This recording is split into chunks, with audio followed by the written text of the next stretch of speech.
I'm Nycz. I'm Alyssa, Nycz. I'm Alyssa. I'm Tredinnick. For our project, we looked up the main sources, the main materials and water sources that affect plant and aquatic life. And so what we're going to do, we actually started yesterday, we took samples from the major tributaries in Green Lake, and then from Mill Pond and Ripon, and we're testing them for oxygen, CO2, phosphorus, and nitrate, because these are the most important things towards plant and animal growth. And we will compare our levels to what the DNR has found in Green Lake, and then we will just use the Mill Pond samples to compare to how a smaller body of water relates to a larger body of water. And then from that, we'll take t-tests to just see if there was any difference between the actual different tributaries or the different places off the shoreline in Mill Pond. If that, like the actual environment from where the sample is taken is different from a different spot in the lake. So to test for phosphate, we're going to create 5 standard samples using a phosphate solution. And we're going to add 1 milliliter, or we're going to take 25 milliliters of the standard solution and add 1 milliliter of ammonium molybdate. And we're going to put that through the spectrophotometer to measure the absorbance and get a Beer's law plot of absorbance versus concentration. We're going to do that the same for our collective solutions to determine exactly how much phosphate is in each of the water samples. When we're testing for nitrate, we're testing because nitrate is a big source. It's found in runoff from fertilizer and leaking from sewage. And high nitrate levels lead to high algae growth. And when the algae growth is high, there's high levels of dissolved oxygen during the day because they're doing photosynthesis during the day. But obviously when the sun sets, that's not able to happen. So the levels of oxygen are lower, which means that that severe difference makes the stress on the fish and the aquatic plant growth very large, which usually causes fish to die and aquatic plants to die off as well.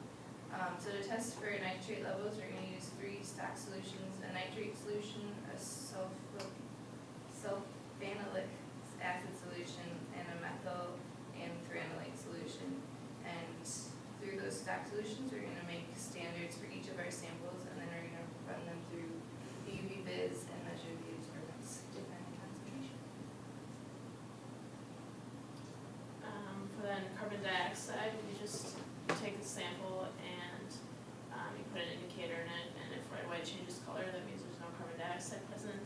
But in the case of our samples, we expect there to be CO2. So in order to test for levels of that, it's a titration, and the amount of milliliters of titrate used is proportional to how much CO2. And again, we would graph a plot of that.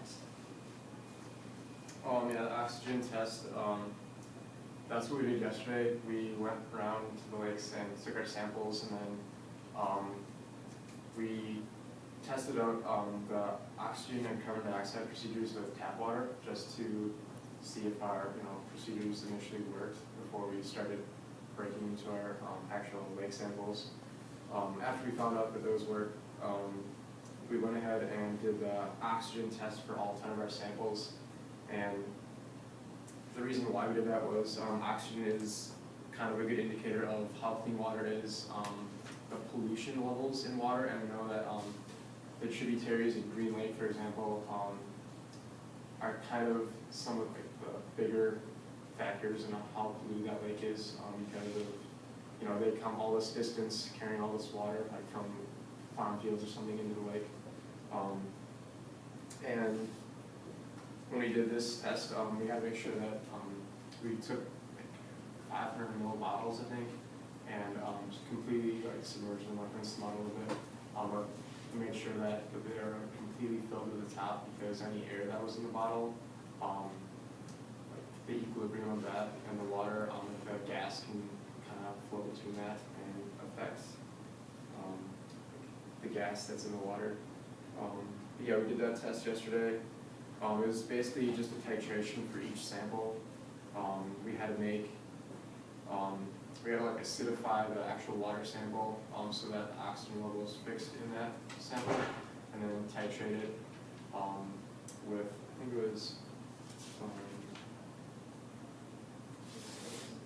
sodium thiosulfate, and there's sodium azide, which is one of the reagents we had to use that was like health hazard 4, so we be careful with that one. But we got some data that turned out to be pretty good yesterday, and I think we're on track.